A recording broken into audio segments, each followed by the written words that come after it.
우리 서로 교독하십니다. 저희가 예루살렘에 들어가니라. 예수께서 성전에 들어가사 성전 안에서 매매하는 자들을 내어쫓으시며 돈 바꾸는 자들의 상과 비둘기 파는 자들의 의자를 둘러엎으시며 아무나 기구를 가지고 성전 안으로 지나다님을 허치 아니하시고 이에 가르쳐 이르시되 기록된 바 내 집은 만민의 기도하는 집이라 칭함을 받으리라고 하지 아니하였느냐. 너희는 강도의 구려를 만들었도다 하시매 대제사장들과 서기관들이 듣고 예수를 어떻게 멸할까 하고 깨하니 이는 무리가 다 그의 교훈을 빙의 여김으로 그를 두려워함일러라. 매양 저물매 저희가 성 밖으로 나가더라. 아멘. 하나님 아버지 감사합니다. 오늘도 하나님의 말씀을 받을 때에 사람의 말로 받지 아니하고 주의 말씀으로 받을 수 있도록 주의 음성을 들을 수 있도록 믿음을 더하여 주시옵소서. 이 말씀이 일평생 축복이 되게 하여 주시옵소서. 예수님의 이름으로 기도하옵나이다. 아멘. 우리 예수님은 사랑이 많으시고 우리 예수님은 아주 온유하신 하나님이신 줄 믿으시기 바랍니다. 성경을 보면 우리 예수님께서 현장에서 간음하다가 잡힌 여자를 사람들이 돌을 들어 쳐 죽이려고 그럴 때 우리 주님은 그들을 설득시켜서 그 여인을 자유케 해주시는 걸 볼 수 있습니다. 각색 병든 자들, 그리고 참으로 세상 가운데서 소외당하고 힘들고 어렵게 살아가는 사람들이 주님 앞에 나올 때 우리 주님은 결단코 그들을 외면하지 아니하시고 치료해 주시고 회복시켜 주시고 그들을 위로해 주시는 것을 볼 수 있습니다. 뿐만 아니라 예수님은 십자가를 지시고 고난 당하시면서까지도 털 깎는 자 앞에서 잠잠한 어린 양처럼 묵묵히 그 모든 고난을 다 당하셨습니다. 우리 주님은 사랑의 하나님이신 줄로 믿습니다. 바로 그 주님이 이 자리에 임재하신 줄 믿습니다. 그 주님께서 이처럼 온유하시고 겸손하시고 사랑이 많으신 우리 주님께서 성경을 보면은 무척 분노하시고 그리고 그 마음 가운데 대노를 하시면서 참으로 진노하시는 그런 모습들을 볼 수가 있습니다. 요한복음 11장에 보면 나사로의 집에 가셨을 때 나사로가 죽었어요. 그러니까 마리아와 마르다는 대성통곡하고 울고 그리고 그 문상객들 그 주변에 살던 그 유대인들이 와서 다 우는 거예요. 그러니까 우리 예수님께서 요한복음 11장 33절에 보면 예수께서 그의 우는 것과 또 함께 온 유대인들의 우는 것을 보시고 심령에 통분히 여기시고 민망히 여기사 그랬습니다. 아니 사람이 죽었는데 우는 게 당연하죠. 그런데 왜 예수님께서 통분히 여기셨다고 그랬을까요? 왜 마음 가운데 화를 내셨을까요? 38절에도 보면은 예수께서 다시 속으로 통분히 여기시며 그랬습니다. 그것은 믿음 없는 자들을 보시면서 안타까워하신 것입니다. 바로 그 사람들이 주변에서 수근수근거리는 것입니다. 아니 소경된 자를 고쳐준 자가 이렇게 죽은 자도 살릴 수 없더냐 이런 식으로 정말 이쪽 저쪽에서 수군대고 있는 그런 소리를 주님은 들으시면서 너무너무 안타까워하신 것입니다. 그러시면서 우리 주님 뭐라고 말씀하시냐면 내 말이 내가 믿으면 하나님의 영광을 보리라 하지 아니하였느냐. 왜 믿음이 없느냐는 거죠. 그래서 믿음이 있는 사람이 믿음 없는 말을 하고 믿음 없는 행동을 할 때 우리 주님은 통분히 여기시는 것입니다. 아니 믿음으로 살아야 될 사람이 믿음으로 살지 못하는 모습이 우리 주님께서는 안타까워하신다는 것이에요. 그래서 우리 주님께서 통분히 여기실 때 보면 믿음 없는 그런 말을 할 때 믿음 없는 그런 신앙생활을 할 때 주님이 안타까워하셨습니다. 뿐만 아니라 마태복음 23장 33절에 보면은 바리새인, 서기관, 사두개인, 종교 지도자들이 외식하는 그런 신앙을 보시고 통분히 여기셨습니다. 뱀들아, 독사의 새끼들아, 너희가 어떻게 지옥의 판결을 피하겠느냐?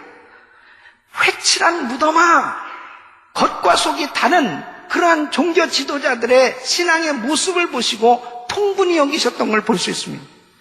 이 신앙생활을 진실되게 해야 될 텐데 겉으로는 거룩한 예복을 입고 사람들에게 존경을 받고 성경에 대해서는 전문가인 것 같은데 바로 그들의 신앙은 겉과 속이 다르다는 것입니다. 그것에 대해서 주님께서 대단히 화내시는 그런 모습을 볼 수가 있습니다. 세 번째는 성전이 불결할 때 우리 주님께서 화를 내시는 모습을 볼 수 있습니다. 오늘 이 본문 말씀은 예수님께서 예루살렘에 올라가셔서 예루살렘 성전에 들어가셨습니다. 이 성전이 만민이 기도하는 집인데 이 성전이 온통 장사터가 된 것입니다. 이 강도의 구려를 만들었도다 이렇게 주님께서 화를 내셨는데 온갖 부패의 온상이 됐다는 것입니다. 당시에 성직자와 이권 매개로 결탁해가지고 이게 일부를 바로 그 제사장들에게 바치도록 하는 이런 제도와 이 잘못되어 있는 거예요. 완전히 타락해진 그 성전의 모습을 보면서 주님께서 화를 내시는 장면을 볼 수 있습니다. 여러분, 주님의 분노는 거룩한 분노인 줄 믿으시기 바랍니다. 저는 오늘 이 말씀을 통해서 과연 주님께서 우리의 신앙을 볼 때 우리 주님께서 분을 내시지는 않을까? 주님께서 우리 교회를 바라보실 때 혹시라도 우리 주님께서 통분히 여기시는 것은 없을까? 이런 것을 좀 살펴보기를 원하는 거예요. 여러분, 대제사장이나 서기관, 바리새인, 장로들은 당시에 신앙생활 잘하고 있다고 생각하지 않았겠어요? 바로 믿음 생활 잘하고 있다고 생각하지 않았겠냐 말이에요. 그런데 우리 주님께서는 그들을 보시고 통분히 여기셨다고 그랬습니다. 뭐가 잘못됐는지도 알지 못하고 신앙생활하는 것은 위험한 것입니다. 우리 주님이 우리의 신앙을 볼 때, 나 자신을 볼 때, 우리 교회를 볼 때 주님께서 기뻐하시고 우리 주님께서 인정하실 수 있는 그런 신앙이 되기를 예수 이름으로 축원합니다. 여러분, 주님은 믿음 없는 행동, 주님은 외식하는 신앙, 주님은 성전이 청결해지지 못할 때 분노하셨던 것처럼 오늘날도 마찬가지로 우리의 신앙에 대해서 우리 주님께서는 판단하고 계신 것입니다. 주님의 판단을 받아야 되는데 우리는 어떤 신앙생활을 하고 있는지 한번 살펴보시기를 바랍니다. 여러분, 마지막 때는 정말 주님께서 우리를 보실 때 인정하실 수 있는 그런 은혜가 있는 신앙이 되어야 될 줄로 믿습니다. 마틴 루터도 복음을 잃어버린 캐톨릭 교회, 타락해진 그런 성직자들의 잘못된 관행, 면죄부를 판매하고 그렇게 세속화되어진 그러한 교회의 모습을 보고 분노했습니다. 그게 종교개혁입니다. 그러므로 하나님이 기뻐하시는 그러한 아름다운 사역이 이루어졌는데 여러분, 거룩한 분노가 필요한 때다, 그렇게 생각이 되어집니다. 정말 신앙생활 하면서 무엇에 대해서 화를 내야 될 것이냐, 오늘 이 말씀을 우리는 다시 한번 잘 음미하면서 왜 주님께서 성전을 이렇게 정말 청결하게 하기를 원하셨을까?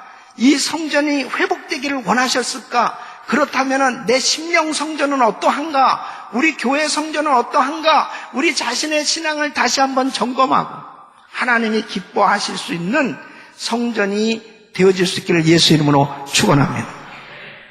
에베소서 4장 26절 보면 해가 지도록 분을 품지 말라, 해가 지도록 분을 품지 말라, 그렇게 말씀하고 있어요. 분을 내어도 죄를 짓지 말고 해가 지도록 분을 품지 말라. 사람에 대해서 분을 내는 것은 죄가 됩니다.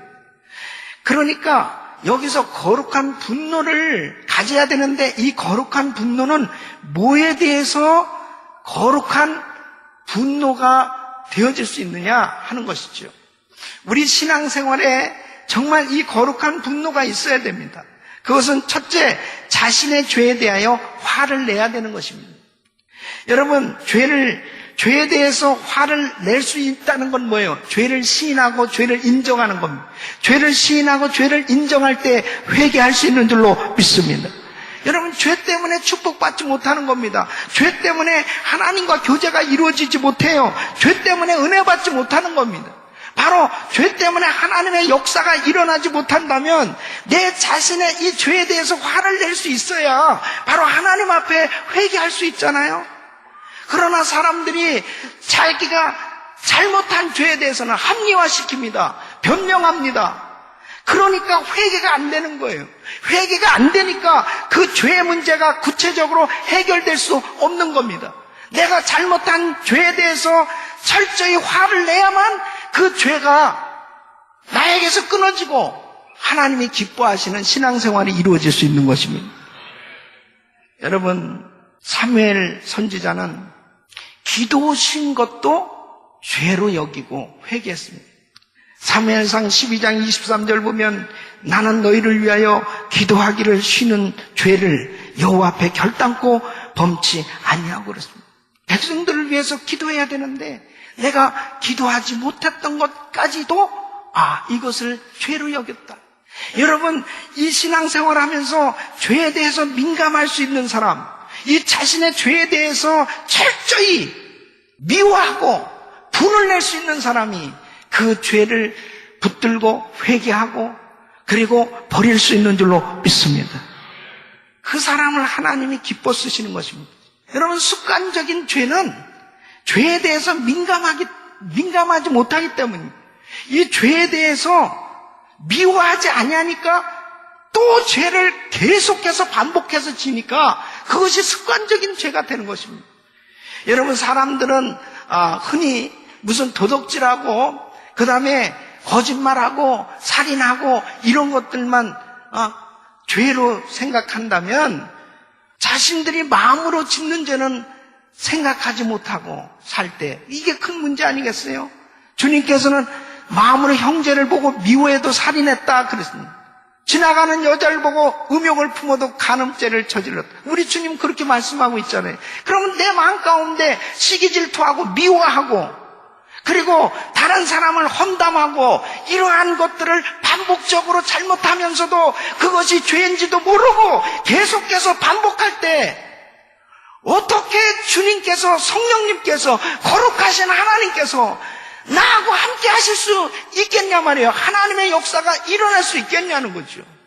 죄에 대해서 둔감해지니까 반복해서 계속 죄를 지어서 이게 죄인지도 모르고 살아가는 그런 사람들이 얼마나 많이 있습니까? 얼마나 많은 교회들이 있고 얼마나 예수 믿는 사람들이 많이 있습니까? 그러나 이 세상에 영향력을 미치지 못하는 이유 중에 하나가 죄에 대해서 민감하지 못하고 자신의 죄에 대해서 화를 낼 줄 모르는 크리스찬들이 너무 많이 있기 때문에 회개가 없는 거예요. 회개가 없는 거예요. 그러니까 우리 주님께서 통분히 여기신단 말이에요. 성직자들에게 대해서 통분히 여기시고 바로 교회들에 대해서, 크리스찬들에 대해서 우리 주님이 통분히 여기실 때가 얼마나 많으실까? 여러분, 다윗 왕과 사울 왕의 차이가 뭡니까? 어떻게 다윗 왕은 그렇게 나쁜 짓을 많이 했음에도 불구하고 하나님 마음에 합한 사람으로 하나님께서 다윗을 그렇게 이뻐하셨을까요? 아니, 다윗을 얼마나 축복해 주셨냐면 다윗의 아들 솔로몬이 큰 범죄를 저질렀잖아요. 하나님께서 대노하셔서 솔로몬을 징계하시는데 다윗 때문에 네 당대는 용서해 주겠다. 그만큼 다윗을 하나님이 인정하시고 사랑해 주셨습니다. 다윗이 얼마나 큰 죄를 저지르는 사람입니까? 아니, 남의 여자를 데려다가 간음을 하질 않나? 그 남편을 죽이는 일을 하지 않나? 예? 하나님 앞에 교만한 죄를 지었지요?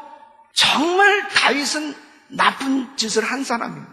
그럼에도 불구하고 다윗은 그렇게 하나님이 보실 때 인정받을 사람이 되었고 사울 왕은 하나님께서 버리셨습니다. 근데 사울 왕이 하나님 앞에 버림을 받은 이유는 뭡니까? 뭐가 그렇게 사울 왕이 잘못을 크게 했다고 하나님께서 미워하셔서 사울 왕을 버리셨을까요? 차이가 뭐가 있을까요? 사울 왕은 죄에 대해서 지적을 받으면 자꾸 변명을 하는 거예요. 자꾸 변명을 하는 겁니다. 아니 지금 선지자 사무엘이 왕이요, 아니 어떻게 아말렉과의 전쟁에서 승리하게 되면 그걸 다 멸하라고 하나님이 말씀하시지 않았습니까? 그 동물의 소리가 어찌입니까? 그 소리요? 저 동물들이요? 아니 당신이 하나님 앞에 제사 드리려고 가져온 거예요. 자꾸 합리화시키고 변명한단 말이에요. 그 너무너무 안타까운 거예요. 그렇게 훌륭한 주의 종이, 그렇게 능력의 종이, 그 사무엘 위대한 하나님의 종이 그렇게 축복하고 그렇게 말씀을 전해줘도 이 말씀에 불순종을 하니까 어떻게 할 길이 없는 거예요. 왕이요, 왕이 말씀을 버렸은즉 하나님께서도 왕을 버리십니다. 너무 끔찍한 얘기 아니에요?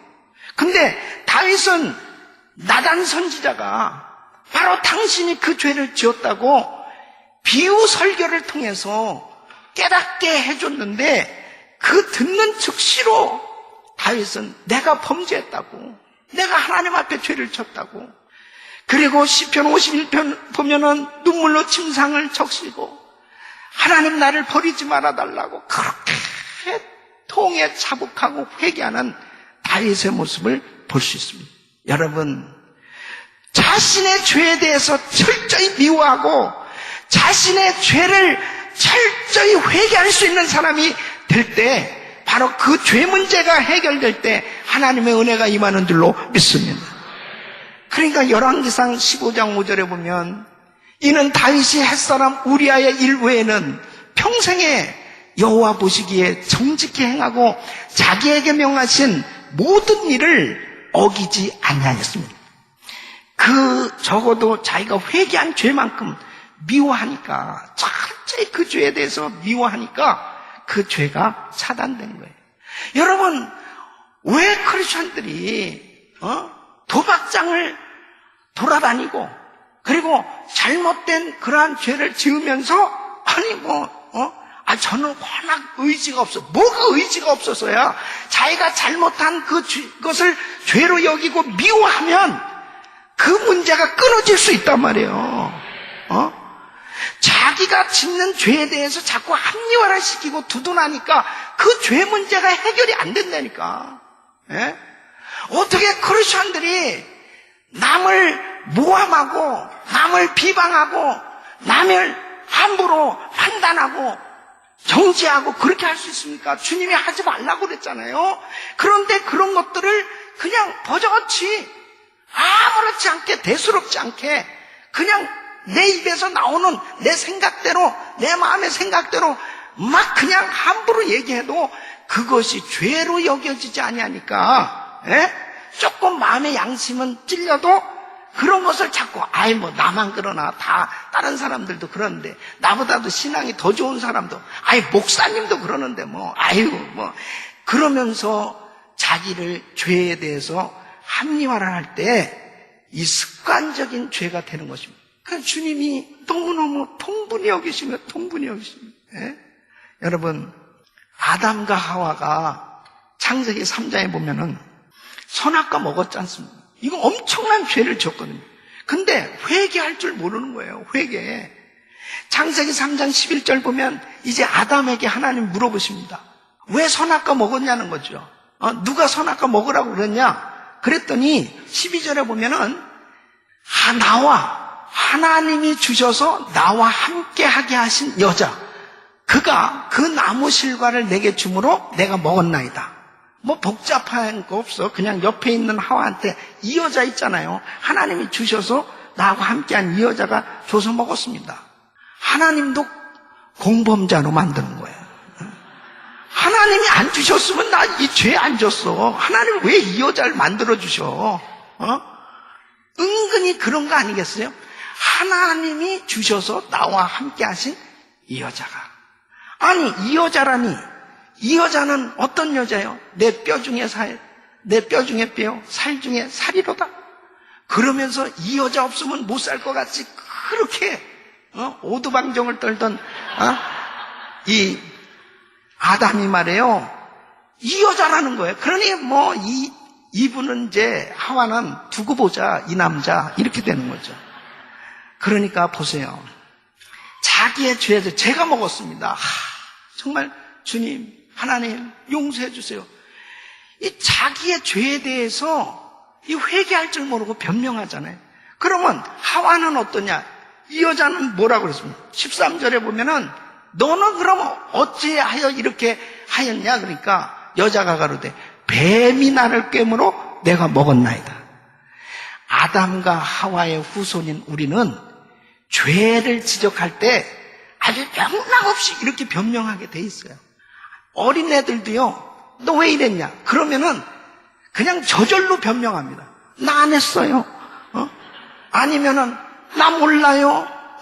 그냥 저절로 아주 그냥 죄인이라는 걸 확실하게 알 수 있어. 내가 잘못했어, 엄마. 내가 한 거야. 이런 말 하는 아이들이 거의 없습니다. 그러면 뭐 우리 어른들은 마찬가지 아니에요.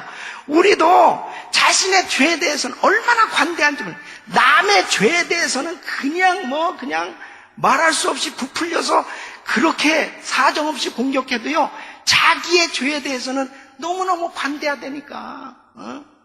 여러분, 한국에 정치하는 사람들도 그래요.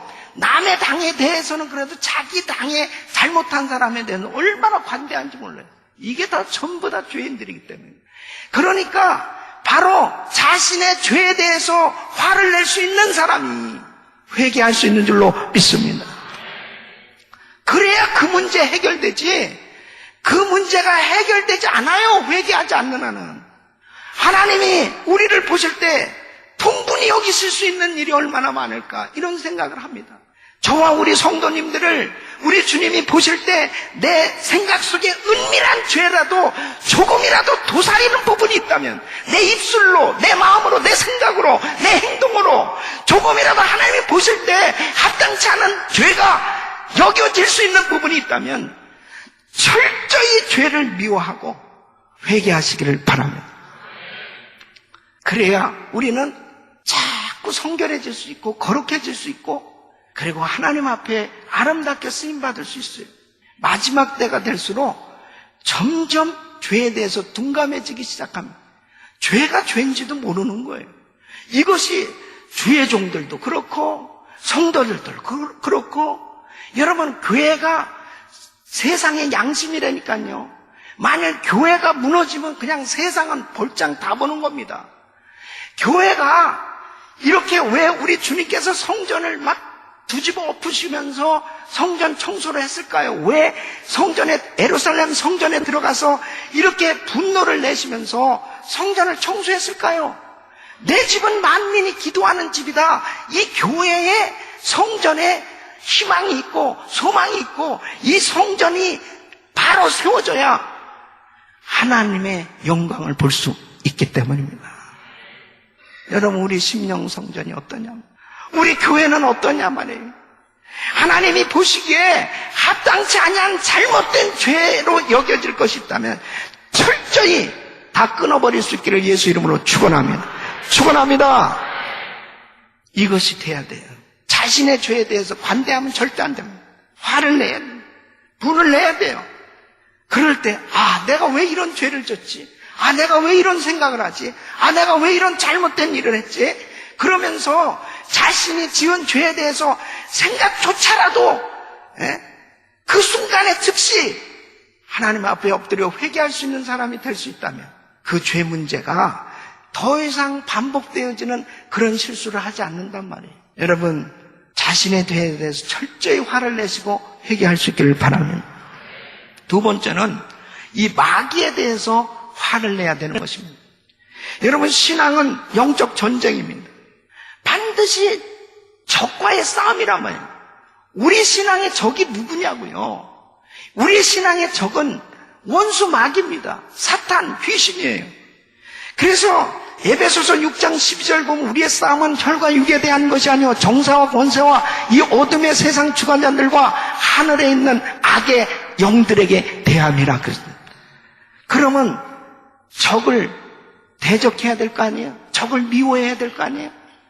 영적으로 분명히 마귀가 무슨 일을 하느냐고요. 마귀가 하는 일이 뭡니까? 귀신이 하는 일이 뭐예요? 요한복음 8장 44절 보면 너희는 너희 아비 마귀에게서 났으니 너희 아비의 욕심을 너희도 행하고자 하느니라. 저는 처음부터 살인한 자요 진리가 그 속에 없으므로 진리에 서지 못하고 거짓을 말할 때마다 제 것으로 말하나니 이는 저가 거짓말장이요 거짓의 아비가 되었음이라 그랬습니다. 그러니까 이 사탄 마귀 귀신은 욕심, 살인, 거짓을 하게 만든단 말이에요.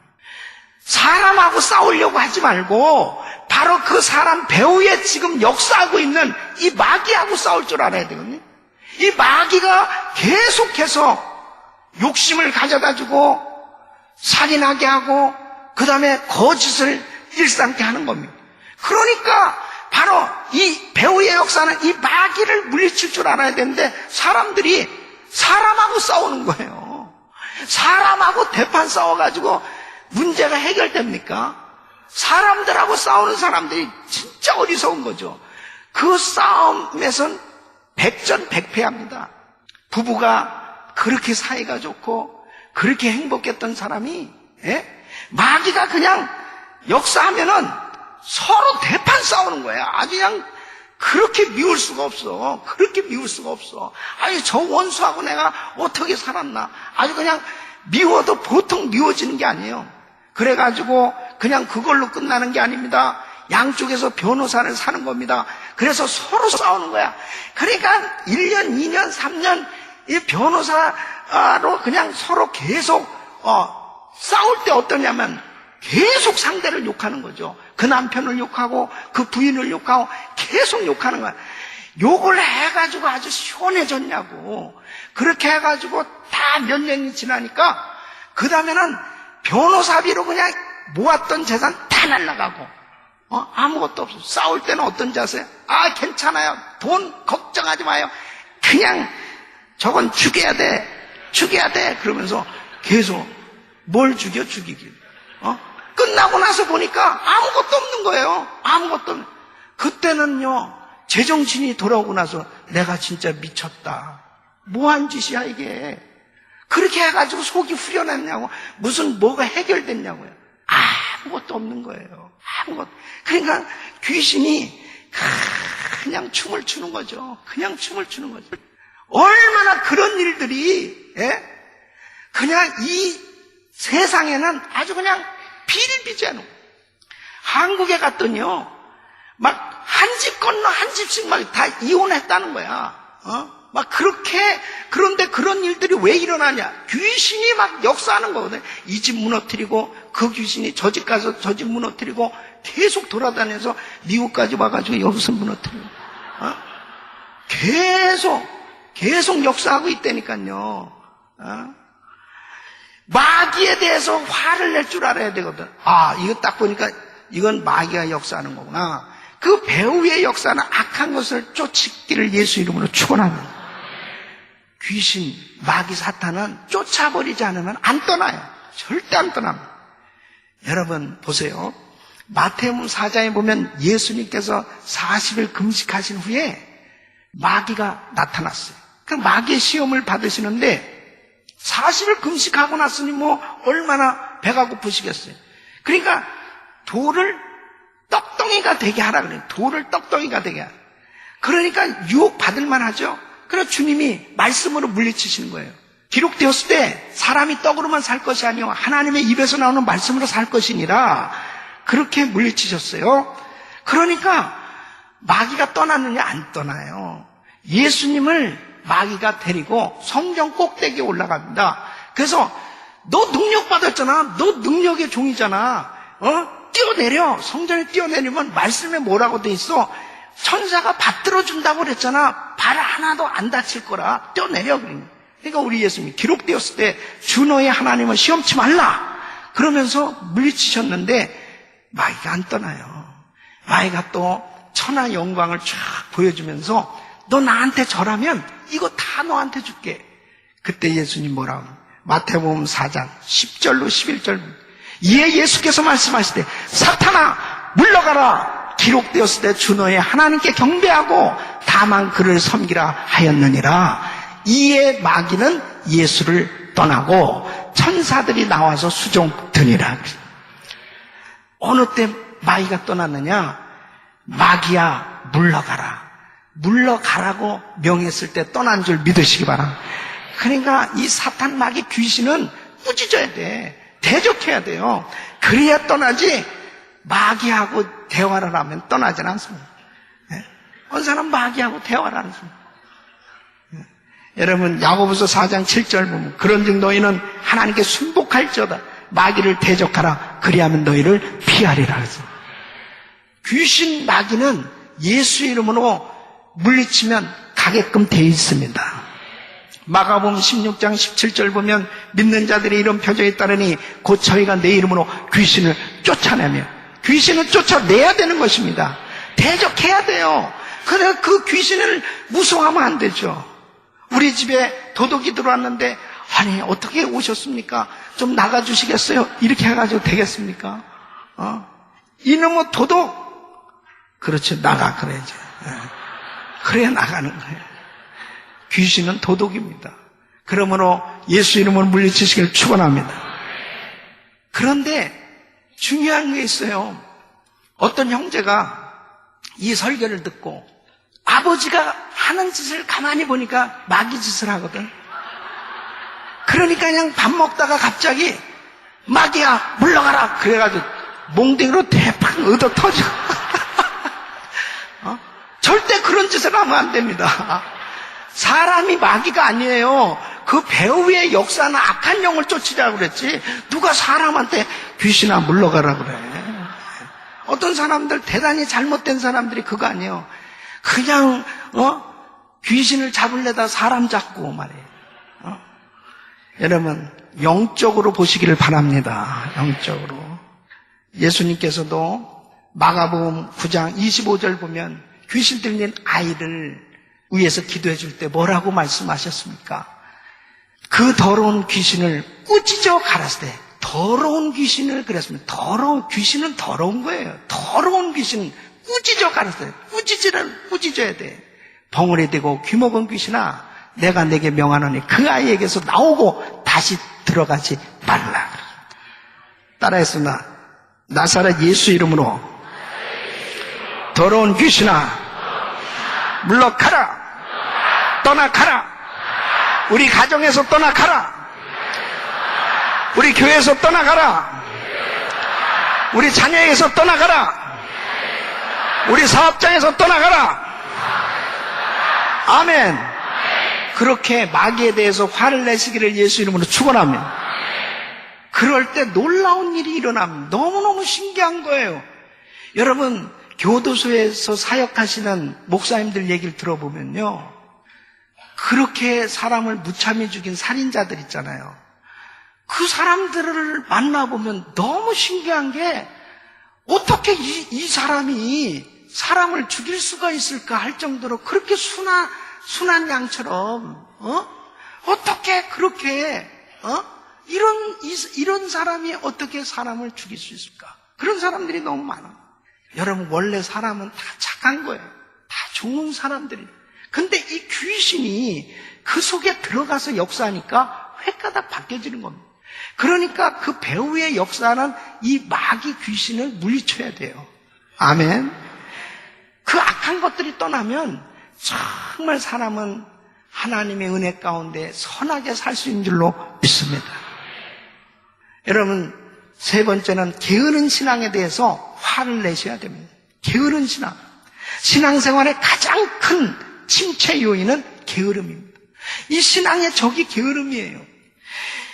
여러분 우리 하나님은 열심히 하나님이시고 바로 신앙생활 하면서 바로 열심히 신앙생활 하는 것은 하나님이 참 기뻐하시는 신앙인데 이 신앙생활 하면서 게을를 때 신앙은 계속 침체할 수밖에 없을 뿐 아니라 하나님께서 쓰셔야 되는데 이 게으른 사람은 하나님 쓰실 수 없다니까. 로마서 12장 11절 보면은 부지런하여 게으르지 말고 열심을 품고 주를 섬기라 그랬습니다. 여러분 신앙생활하면서 게을러 보세요. 영적으로 얼마나 가난해지는지 압니까? 이 세상에 사는 사람들마다 게으른 사람들 보면 전부 가난하게 사는 거예요. 가난하게 사는 사람들 보면 다 게을러서 가난하게 사는 겁니다. 그냥 아침부터 저녁까지 뭐래도 일해보세요. 왜 제대로 살지 못합니까? 얼마든지 살 수 있어요. 그런데 그냥 길거리에서 종이 한 장만 있으면 돼. 아니 그 시간에 가서 일을 하면 될 텐데 그냥 편안하게 남의 거 받아가지고 그냥 살겠다고 하는. 제가 한국에 IMF 때 노숙자들 위해서 집회한 적이 있거든요. 그래서 그 노숙자들 만나서 인터뷰를 해봤어요. 아니 노숙하신 지 얼마나 됐냐고. 그 이제 한 6개월 됐다는 거예요.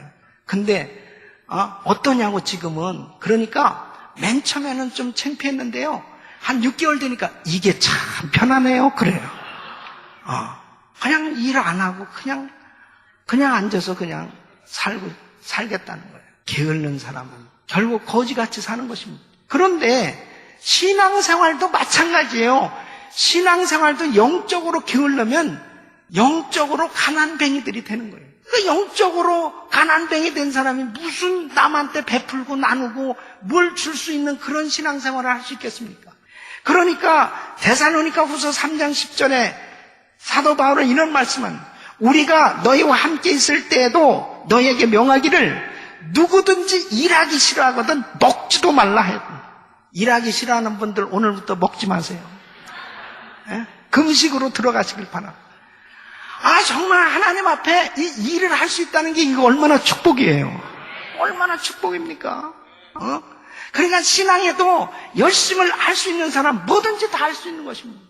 새벽 기도 나와서 새벽에도 기도하고 직장에 가서도 열심히 직장 생활하고 또 저녁에 와서도 교회 와서도 열심히 봉사하고 예배 다 참석하고 그 다음에 가정도 잘 돌보고 부지런해야 가정이고 직장이고 교회고 모든 일들을 다 돌보면서 할 수 있지. 부지런하지 못한 사람은요 새벽 기도 한 번 갔다 와서 야 오늘 너무 졸려. 그냥 밥은 니들이 알아서 해먹고 그 다음에 직장도 오늘 못 가겠다. 그냥 오늘 좀 푹 쉬어야 되겠다. 한 번 갔다 와서 그 다음에 계속이야 하루.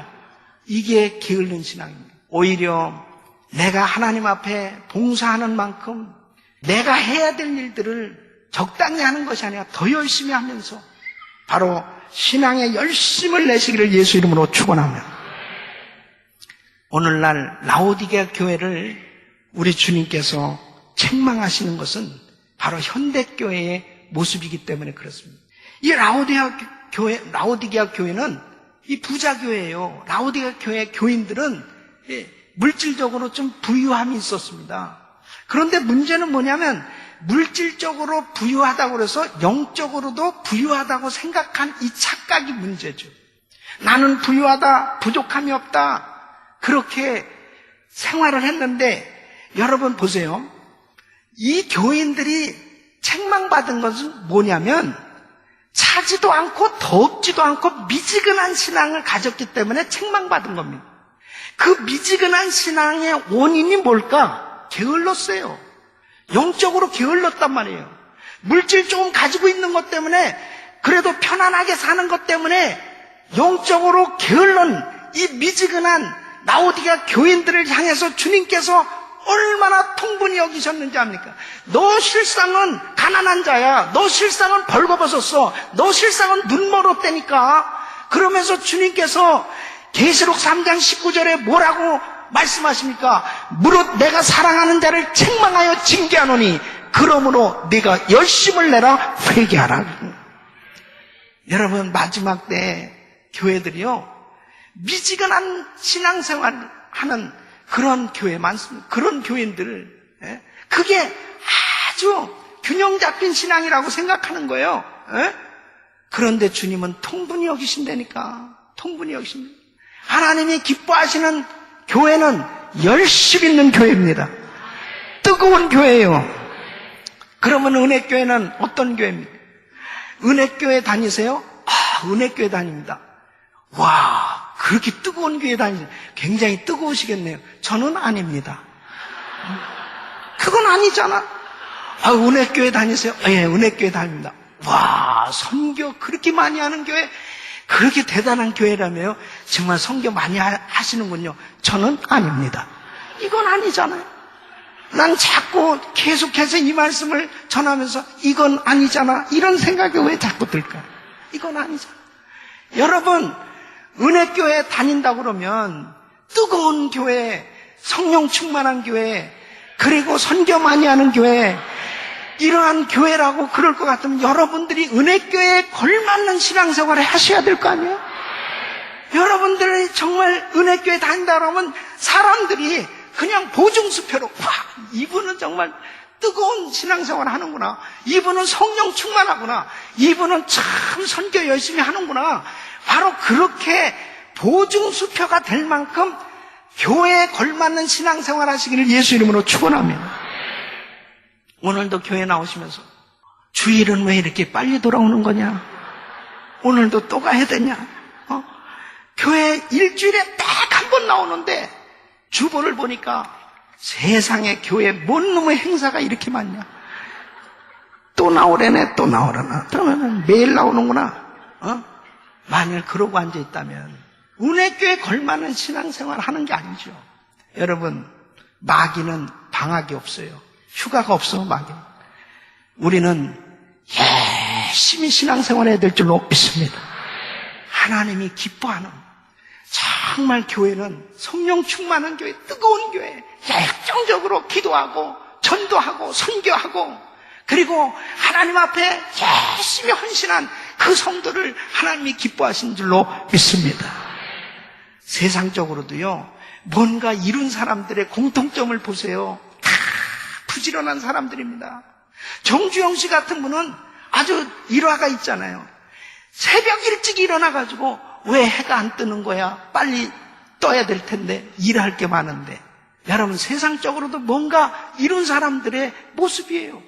여러분, 우리가 할 일이 얼마나 많은데, 주님 오실 날 가까운 때에 부지런히 우리가 전도하고 선교하고, 그 다음에 열심히 기도해서 하나님께로부터 능력받고 은혜 받아서 귀한 사역들을 감당해야 될 텐데, 어떻게 게을릴 수 있습니까? 어떻게 신앙생활이 그렇게 나태해가지고 무슨 큰일을 할 수 있단 말입니까?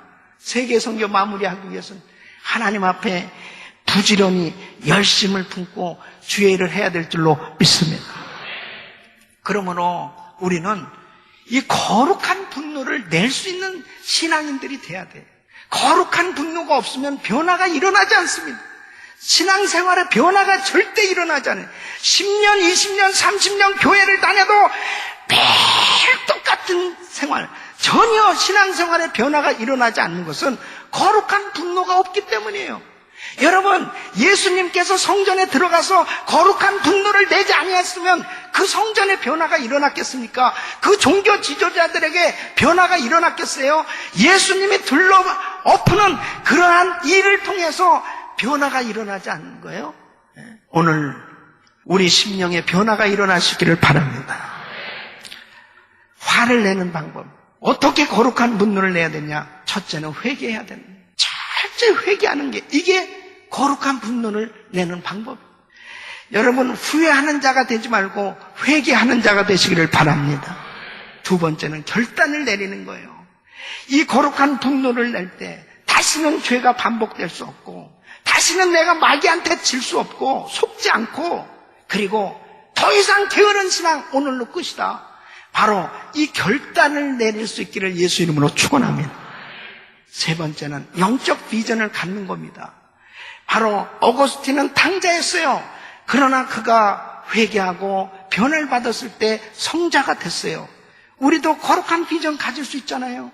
나는 지금 보잘것없고, 나는 지금 하나님 보시기에도 미천한 사람이지만 하나님 앞에 이제 다시 시작합니다. 다시 첫사랑을 회복하고 주님 정말 더 이상 게으른 신앙에서 탈피해서 하나님의 영광이 드러나는 위대한 간증자가 되기를 소원합니다. 영적인 비전을 가질 때 하나님께서 그런 사람들로 세워주신단 말이에요. 네? 할렐루야.